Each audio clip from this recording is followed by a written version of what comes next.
Welcome to a brand new edition of NFL Power Rankings. We are presented by Energizer. Mike, Am, and Eric at home with you. We had a good week of football and the shakeup in the rankings. Eric, before we even unveil a new number one here, I actually think we learned a lot because we had stud teams going up against stud teams, and I think that gives us a little bit of clarity on what to expect over the rest of the course of the season. Well, I certainly hope so, Mike. Obviously, this year has been a little bit topsy-turvy at the top, right? It almost feels like our new number one is just a placeholder right now, but we certainly did get some pretty telling games with teams closely ranked together faced off against each other. All right, let's get to the new number one. In fact, it's the fifth different number one team that we've had on these power rankings as we head into week number 12, and it is the Rams. It doesn't matter. Seattle had 4 interceptions in the game and still had an opportunity. You dropped them 3 spots into that 4th position, but it starts with the Rams. The Colts sitting at number 2, the Eagles at 3, Seattle 4, the Denver Broncos moving up 3 spots. I think there's a real case for what they might be the most dangerous team in the NFL because of their defense. We may or may not take a closer look at the rest of their opponents. We got the New England Patriots at number 6, the Bills at 7, and the Detroit Lions sitting at number 8. Time for Power Moves presented by Energizer. All right, sell me on this Rams team being arguably the most complete in the NFL, or maybe you think they're the most complete team in the league. Yeah, it's not like they're not without their warts, right? They've had a kicking situation. We'll see if Harrison Mevis is going to be the answer there. He's only tried extra points so far. They've had other issues as well. And really, the offense stalled. It came down to Sam Darnold throwing these interceptions, 1, 2, 3, 4 of them. And they needed every single one of them. Now, obviously, the pressure up front is a big reason why the Rams have been successful. They seem to get in Darnold's head in the playoff game when he was a Viking. They certainly did on Sunday as well. But offensively, Mike, I mean, there were some questions after this one. I know they had 2 good games coming into this one, but kind of slowed down a little bit. As you mentioned, still had a chance to win. Seattle came down to the last play of the game. Not as much urgency as I would like to see, but still, I think that bodes well for the Seahawks. And it also lets you know that the Rams, have had some issues closing out a couple games this year. So still something to be leery of. And like I said, at this point, they're just keeping the seat warm for the Eagles or Colts or anybody else who wants to move up at this point. Wow. Do you think that you're not going to have the Rams? It sounds like you were even hedging about having them in that top spot, and it really just centers on the fact that they beat Seattle. I second guess everything in my life, Mike. Let me just start with that. But yes, I do think that there is enough vulnerability here, especially with a battle-tested team like the Eagles, who've obviously had the Rams number at least once this season. So maybe they face off again in the postseason. Who knows? And maybe they'll end up not stacking up that well. It's just hard to really endorse that one team and say they are clearly the best. Well, the team that's already beaten this Rams team is the team that you have at number 3 right now, and that's the Philadelphia Eagles. This Philly team, their defense has been balling so good, and all we do is spend time talking about their offense and some drama that we see with A.J. Brown and the whole thing. Does it even matter what this team gives us offensively when the defense plays like this? Yeah, you still obviously see some suspicion right out there in the internet and stuff. People saying this Eagles offense is broken and all this. But look, they put up 38 and 28 points before the bye, the 2 games prior to the bye. You saw a concerted effort to get A.J. Brown involved. I think they're going to try to not only make him happy, but also use one of their best weapons as well. I'm worried about Lane Johnson's injury. That's obviously something big if he ends up missing a month or so, or possibly more. But this defense has thrown 2 heaters in a row against pretty good offenses, right? I mean, I think you'd argue that, the Packers and Lions can score some points at their best. So for them to play as well defensively as they have after the bye, it does kind of mirror last year where you saw them kind of reach a new level defensively. So if they could just level up slightly on offense, I think they're in good shape. Probably starts with Hurts running the football, getting back to some basics, and then opening up the passing game. Well, the good news is Dallas fans, and that's their next opponent. Dallas has looked a little bit better. We'll talk about them coming up here on Power Rankings, and that defense also started balling out. So all of a sudden, this game feels a little bit different based off of what we saw Monday night than I would have said just a few days ago. Seattle, I know we touched on them a little bit. They dropped 3 spots here. I think Sam Darnold's a good quarterback who had a bad day. I think that's the best way to describe what we witnessed on Sunday. Ernest Jones came out and sort of said, hey, this isn't Sam's fault. We were still in this thing. What's the one thing that concerns you about the Seattle team moving forward? Yeah, that they've become this team that relies on throwing and throwing deep and throwing early in games. That's sort of become kind of their core identity, even with those two very good running backs. A lot of times those guys help finish off games, but if the formula gets upset in any way, like it was Sunday with multiple picks early to kind of throw off the rhythm, put them in a hole, guess what? Kind of hard to run the ball when you're down multiple scores, but they stayed with their plan. They figured it out and still almost had a chance to win. It kind of reminded me a little bit of the win over the Texans in Seattle, where again, 4 turnovers on offense, had chances to put the game away, didn't look all that impressive, but still won the game by 8 points. And this one came up a little short against a very good Rams team.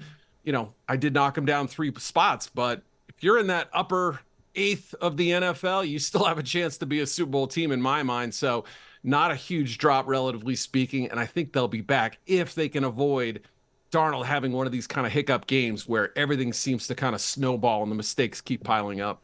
Yeah, I know you told me a little bit earlier, you second guess everything. I think this is a fair spot to put them when you consider you got the Colts and the Eagles ahead of them, and you can't drop them, obviously, in front of a Rams team. So it feels right where you currently have Seattle. They'll match up against Tennessee coming up this week. All right, let's move on. Talk about future champions presented by FanDuel.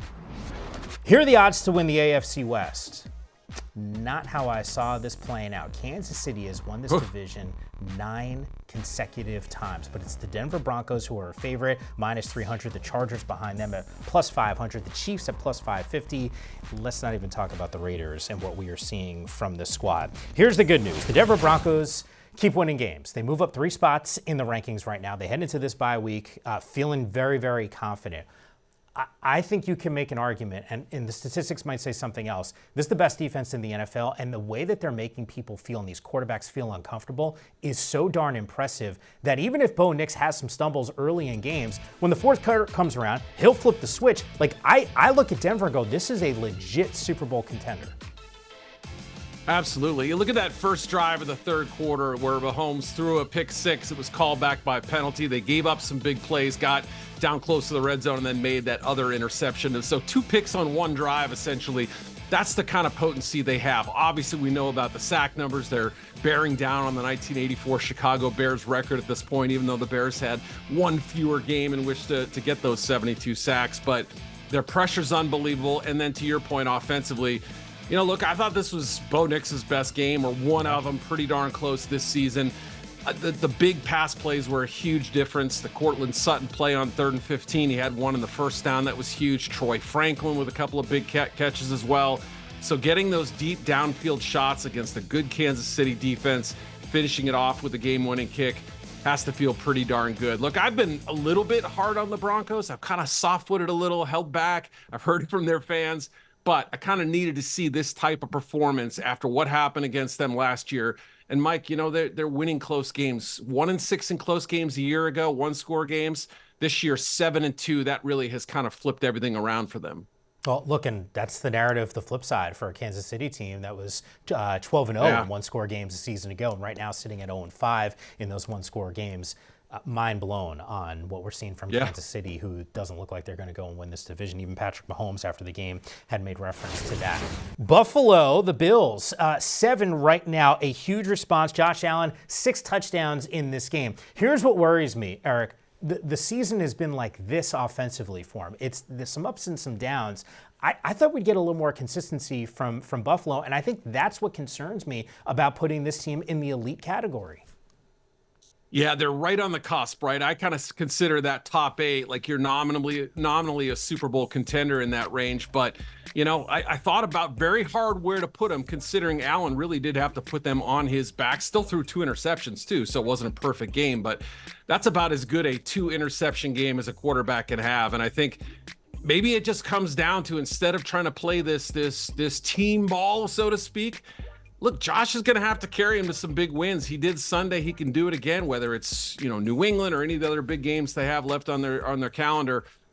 Look, they may end up being a wild card team for all we know. They may have to take the hard road to do it, but that could put them in a situation where they're forced to say, Josh, go win the game for us. Our defense has had trouble this year. Our receivers aren't getting open the way they need to, or even our offensive line, once a bedrock, has had a little bit of hiccups here and there. So look, that could end up being very good for this team, or it could end up being a first-round playoff loss, or they could miss the postseason entirely. There's so many scenarios out there, but I think Josh is going to have to wear that cape again at some point. It is wild to think about this team not being in the postseason, considering the expectation, considering some of the wins that they've been able to score. And then there's those head-scratching moments that we've seen from Buffalo. Keep in mind, a short week for these guys as they match up against the Houston Texans. That game, little TNF action for everyone. The Lions have been, I think, darlings of the NFL for a good stretch of the last couple campaigns. Another team that's having some problems finding some consistency. They dropped 3 spots in your rankings. What's the biggest red flag that is being waved right now with regard to this team? Yeah, I think when they have their full unit, they have Sam Laporte out there, and they get Jahmyr Gibbs going. Obviously, that's the greatest formula for them. Finishing 0 for 5 on 4th downs clearly had a huge role in this game. They weren't able to handle the pressure up front. And to me, that may be the biggest worry personnel-wise, is what they have on the offensive line, that interior trio, not able to get the big push on the 4th down sneaks. Having Jared Goff have multiple passes batted down at the line, affecting his accuracy, affecting his sort of confidence in making some of these throws too. So, if you can disrupt the timing of Goff and get him off his spots and have him go to his second and third receivers, and you can kind of keep Gibbs contain him a little bit, that's a pretty good formula right there. They didn't run the ball consistently enough, and there were times when they ran it too much. For as good a game as Dan Campbell seemed to have 2 weeks ago against the Commanders calling plays, I think he had that much of a trouble on Sunday, especially calling for it on 4th down, when you had the punt safe defense out there. That's the kind of thing that a head coach who's calling plays may overlook. They're always aggressive. Dan Campbell is an aggressive-minded coach on the offensive side. Oh, yeah. Do you think that this was a wake-up call? Like, moving forward in these situations, do we think, hey, maybe he doesn't always go for it on 4th? Yeah, and maybe it's also a respect for Philly thing. I think they knew what they were facing against that Eagles team, but I think you're right. Maybe it's time to kind of just dial it back a little bit, especially early in games where those mistakes can really compound. Yeah. All right. There's more to come here on Power Rankings. There's some really talented teams that don't sit right now in the top 9. Doesn't mean that you don't have a chance. In fact, the Bears and Packers, are the Bears a good team? I'm not exactly sure, but the Packers, their records would say otherwise. Packers, where do they sit? And is it time to worry about the Chiefs? The answer to those questions coming up next. Power Rankings is brought to you by Energizer. Still going.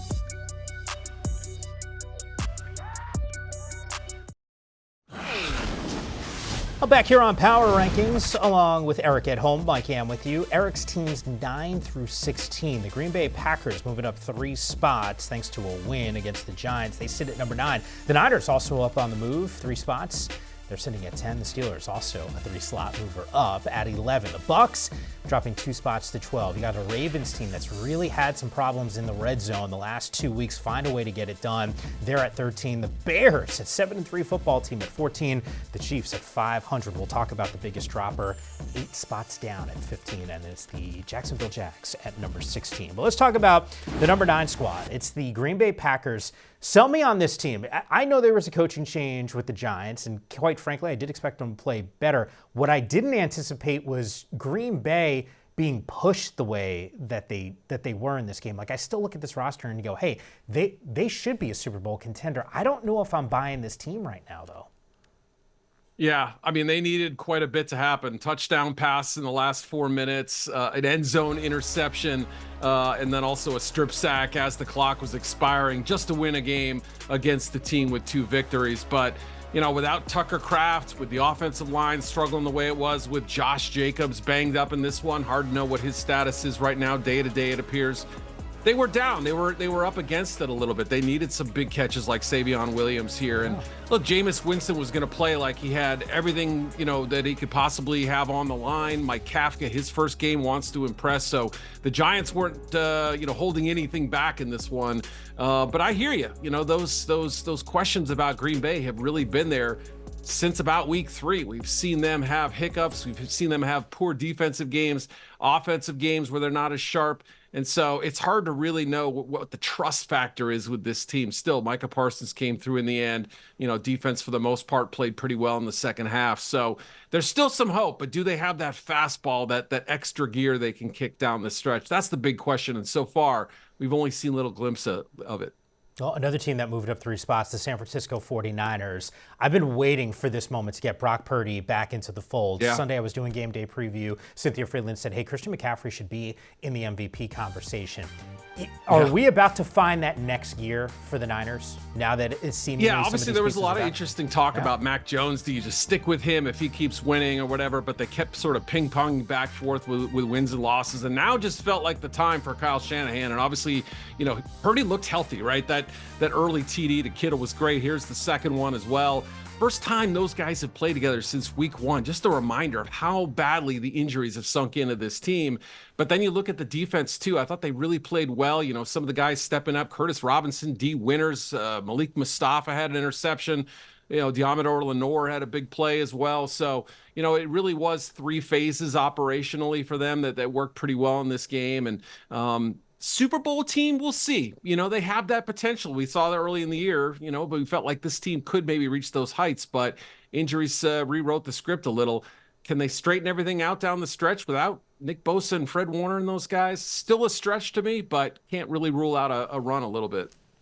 Hear me out here. They got a big game this week against the Carolina Panthers. Yes, you heard me right. The Panthers on a roll. We'll touch on that squad coming up in just a bit. The Steelers, Aaron Rodgers, before we started recording the show, I saw a report, I think it was Ian Rappaport, who had it. No surgery required for the fractured wrist. He's pushing to give it a go against Chicago. Something tells me he's going to be out there on the field. This defense, it's been a little mostly down, but it looked pretty good. It had a couple defensive touchdowns for him. Steelers, you still like them in the driver's seat to go win this division?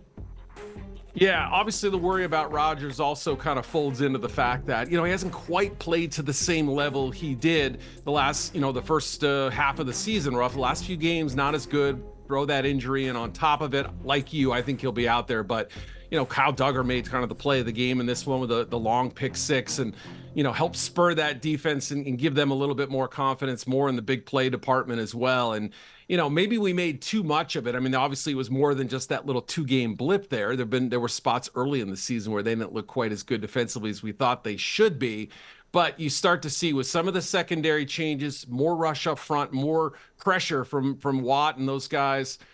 Maybe this defense can be just kind of on the outskirts of a top 10 unit or just beyond that. And if the offense kind of holds steady, I still have some faith this team can maybe even hold off the Ravens for the division.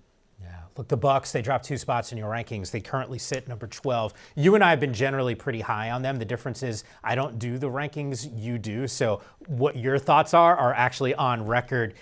So, are you a little down on this team?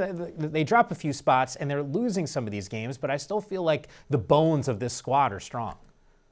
Yeah, I think so too, although I'm getting a little bit more worried. My panic meter has risen just a little bit because of all the injuries, some of which are season enders too, so they can't really get those players back. But the big worries for me right now is generating big pass plays on offense. Haven't seen as much of it as late, not as consistently. And then also giving up big plays on defense. Obviously, it kind of started in the New England game, couple long Travion Henderson runs, and then Josh Allen. No shame in letting Josh Allen beat you, but to have him consistently bomb down the field and also use his legs with success, that's now 2 weeks in a row. A quality quarterback has kind of torn them up in some respects. So do worry about that a little bit. Can the secondary hold? Can the pass rush kick up? Yes, they have guys like Sean Tucker, the number 3 running back, who can, kind of help change the formula of the game a little bit.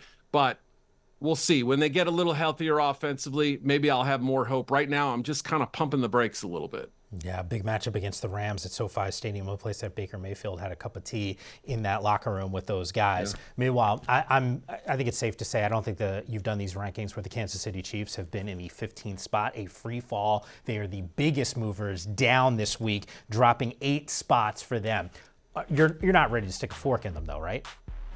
Well, Stick a fork in him, no. But look, I mean, maybe a butter knife. I'm thinking about it because after the game, hearing Patrick Mahomes pretty much admit that the division may have gotten away from him. Remember, this was going to be their quest for 10 straight divisional titles. And I think that meant a lot to those guys at the start of the year.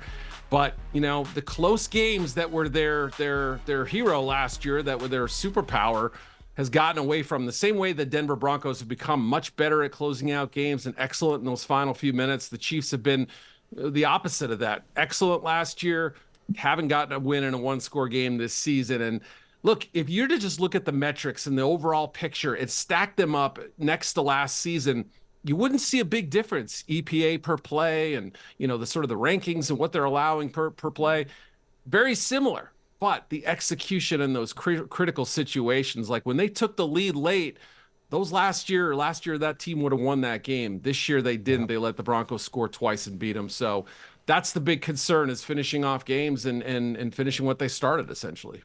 And a barometer matchup against the Indianapolis Colts. You look at the remaining schedule for Kansas City, and trust me, it's not exactly easy to navigate. This is going to be an uphill battle for this KC squad. All right, let's focus our attention here. Team of the Week, it's presented by Truist. We'll focus in on number 16. It's the Jacksonville Jaguars. They move up 2 spots. I don't know what to make of this squad, because there's some weeks where I'm like, oh, they're really good, especially that game that they won against the Kansas City Chiefs, where Trevor Lawrence late in that game found his way into the end zone. Then they have a collapse against the Texans with a backup quarterback. Then they deliver against the Chargers. Is this just what to expect with the Jags? Any given Sunday, it's either going to be feast or famine? A pretty bad week last week, pretty good one this week. So you're right. Hard to know exactly what we're getting, but the pressure on Herbert was good. They got him to force some throws. They sacked him.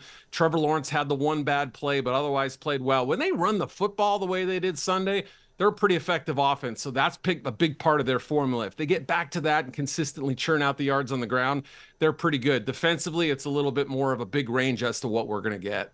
Yeah, the range is the way to describe it. I do think there's an opportunity, though, against this Arizona squad who's really struggled to get a win streak rolling here from a Jacksonville perspective. More to come here on Power Rankings. The Dallas Cowboys made some big additions, one in particular at the trade deadline, big number 92, Quinnen Williams, who delivered on Monday Night Football. Is there a potential playoff push looming for Jerry Jones's team? We'll discuss that coming up next.